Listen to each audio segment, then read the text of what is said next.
नमस्कार. तू हे रे माझा मितवा ह्या मालिकेत आपण छानशी असे खेळ पाहत आहोत लग्नानंतर जे घडतात ते. आता इथे नवीन नवरदेव नवरी अंगठी शोधण्याचा कार्यक्रम करत असतात. त्यात अंजली सांगत असते की पहिल्यांदीच अंगठी मिळाली तीही नवरीला. नवरी पहिला डाव जिंकली. आता बघता बघता दुसरा डाव खेळण्याची वेळ झाली. मग तेव्हाही तीच जिंकते.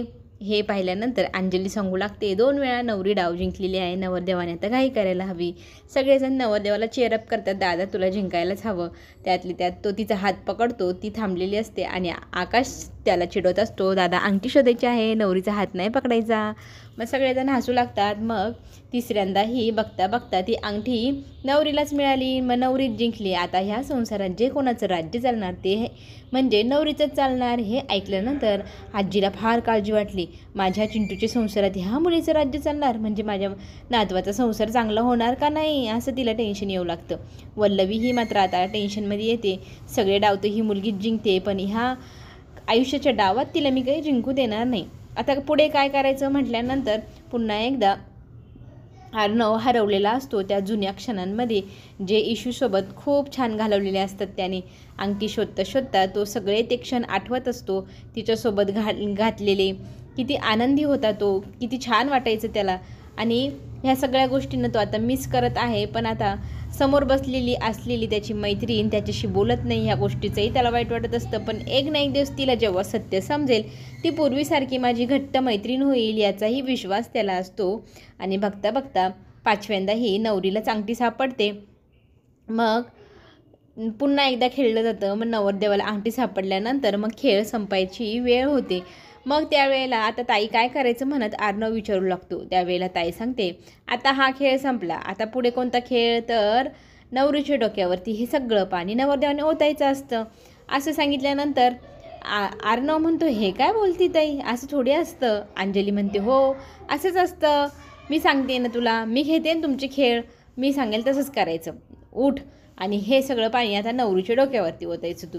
हो आणि तू तयार राहा गं, तुझ्या डोक्यावर पाणी ओतणार असं म्हणत इशूला चिडवत असते. इशू त्यांच्याकडे मोठी मोठी डोळे करून पाहत असते. यांनी जर माझ्या अंगावर एवढं पाणी ओतलं तर झालंच, याला तर चान्सच भेटायला पाहिजे मला चिडवण्यासाठी असं म्हणत त्याच्याकडे पाहत असते. इकडे अर्णव उठतो आणि मग त्या बाऊलला उचलण्याचा प्रयत्न करू लागतो. इकडे ईश्वरी घाबरलेली असते. आता हा 100% माझ्या अंगावरती पाणी ओतणार, याला काही चान्सच हवा. मग तो त्यातलं थोडंसं पाणी तिच्या तोंडावर शिंपडतो. ती त्याच्याकडे पाहू लागते. त्याने ते तिच्या डोक्यावर ओतलेलं नसतं. तिला तो माफ केलं असं सांगू लागतो. हे पाहिल्यानंतर सगळेजण हसू लागतात आणि आकाश म्हणतो, वहिनीच्या डोक्यावर पाणी ओतलं नाही म्हणजे तुझं फार जीव आहे वहिनीवरती. आणि वल्लवीलाही लगेच मामा म्हणतात, बायको आणि नवऱ्याचं नातं असावं तर तुमच्यासारखं एकमेकांना किती समजून घेतात. ओत म्हटलं तर ओतलं नाही, खरंच बायको किती प्रेम करतोस रे अर्णव असं म्हणत असतो. वल्लवी त्याला शांत राहा म्हणून खुणवत असते. आता पुढे वेळ होती ती घरी जाण्याची, नम्रता घरी जायला निघते. इकडे आजीला भेटायला यायचं असतं, पण आजी फोनवर बोलत असते गुरुजींसोबत त्या लग्नपत्रिकेविषयी. झालेल्या लग्नावरती काही उपाय निघेल का, पण गुरुजी म्हणतात आता काही उपाय निघणार नाही, झालंय लग्न, जे होईल आता ते त्यांचं नशीब. आणि नम्रता जेव्हा आजीला म्हणायला जाते की आजी मी निघाले आहे, येते हं, त्यावेळेला आजी म्हणते, तुझ्या बहिणीने ह्या घरात लग्न करून येताना विचारलं नाही, आता तू काम फॉर्मॅलिटी पूर्ण करत आहे. हे तुमचे जे काही पंचोपचार आहे ना ते माझ्यासमोर करू नका, मला त्यातलं काहीही कौतुक नाही. तुम्ही सगळे लोक खूपच भामटे निघाले, आमच्या घरात घुसले, मला ह्या गोष्टीचं फार वाईट वाटतं. तुझी ती बहीण आणि तू सगळेजण सारखेच निघाले आहे ना असं म्हणत आजी फाड नम्रताला काय काय बोलू लागते. हे सगळं अंजली ऐकते आणि अंजली म्हणते, आजी तुझे काही आता विचार करते तो आता बंद कर, तू थोडंसं स्वतःच्या मनाला सांभाळ, तोंडाला आवर घाल, तुला वाटेल तसं तू बोलून घेतेस गं, कुणाच्या मनाचा विचार करत नाही. माझ्या मनावर ह्या सगळ्या गोष्टींचा परिणाम होतो, माझ्या मुलावर काय परिणाम होईल या सगळ्या गोष्टींचा. आजी म्हणते, तुझं तू पाहून घे, मला काही सांगू नको असं म्हणत त्यांना तिथून जायला सांगते. इकडे नम्रताला घरी चाललेली असताना आकाश सांगत असतो की मी तुला सोडायला येतो, तू एकटी जाऊ नको. त्यावेळेला ती म्हणते, नाही माझी जाईन मी. पण तो तिला म्हणत असतो, माझी मैत्रीण आहेस ना तू, आपल्यात आता नवीन नातं पण न झालं तयार, आणि ते नातंही आपलं थोडंसं गमतीशीरच आहे, साली आहे तू माझ्या दादाची असं म्हणत तिला चिडवत असतो. आणि तीही हसत असते. दोघांमधलं ते बोलणं वल्लवी चांगली कान देऊन ऐकत असते. ह्या दोघांमध्ये नक्कीच काहीतरी चाललं आहे. जे काही चाललं आहे ते लवकरात लवकर संपवायला हवं. ह्या दोघांचं जे काही नातं आहे ते लवकरच संपवून टाकायला हवं. नाही तर माझ्या मुलाच्या गळ्यात ही मुलगी असली भिकारडी मुलगी गळ्यात पडून जाईल आणि त्या मुलीला मला आयुष्यभर सहन करावं लागेल. अजिबात चालणार नाही.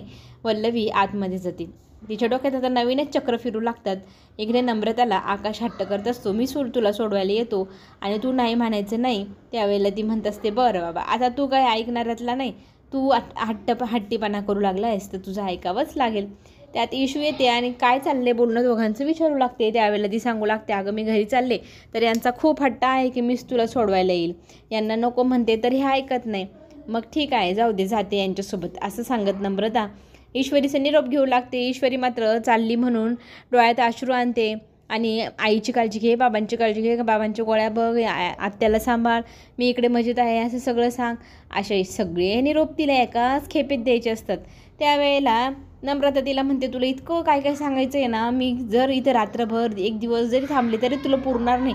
जाऊ दे, आजच्या दिवस मी इथेच थांबून घेते. तुला जे जे काही सांगायचं असेल ते आत्ताच सांग, उद्या जाते मी माझ्या घरी. मग सगळे जर हसू लागतात आणि इकडे ईश्वरी नम्रताच्या गळ्यात पडून रडू लागते, इमोशनल होते आणि मग तिला निरोप देत असते. हे सगळं काही अर्णव दुरून पाहतो. तो तिच्याजवळ येतो आणि नम्रतालाही मग तो म्हणू लागतो की तू निघाली आहेस, तुला सोडवायला आकाश येईलच, एकटी जाऊ नको. आणि परत तेच सगळं नम्रता म्हणते, हो ते पण ऐकत नाही आहे, त्यांचा पण हट्टीपणा, त्यांच्यामुळे मी त्यांच्यासोबतच चालले आहे, माझी अजिबात काळजी करू नका. आणि आईबाबांना सांग की इकडे सगळे व्यवस्थित आहे असं सांगितलं. नम्रता म्हणते, हो नक्की सांगेल, अजिबात काही टेन्शन नाही, हेही सांगेल.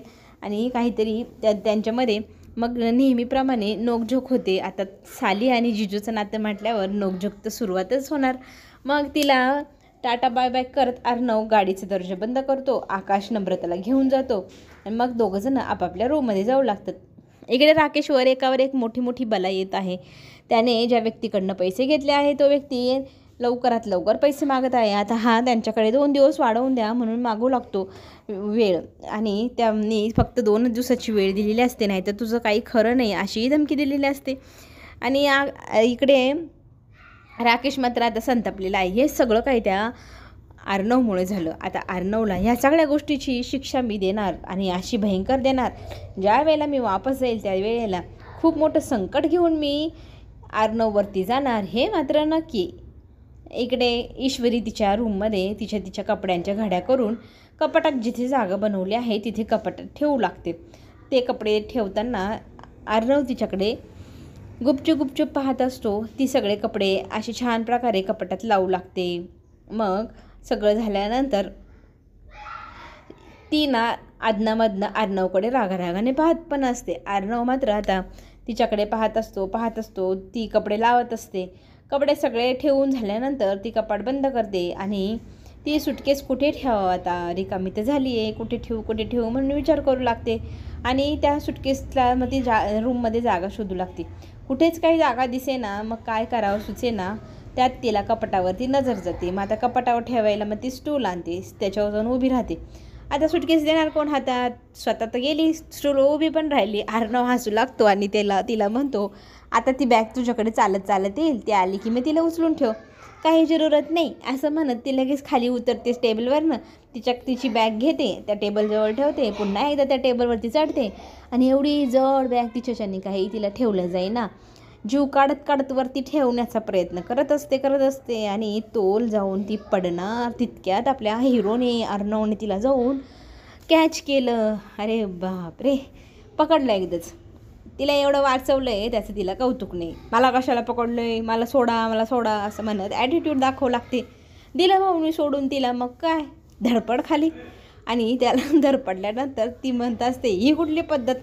तर तो तिला सांगू लागतो, तुझा जो काही ॲटिट्यूड आहे तो काही मला पसंत नाही. तुझे कपडे तुला एवढ्या उंचावर ठेवता येत नाही तर तू मला सांगू शकतेस ना. आणि आत्ता तुला मी वरती खाली जागा करून देतो, त्यात ठेव. ती म्हणते मी नाही ठेवणार.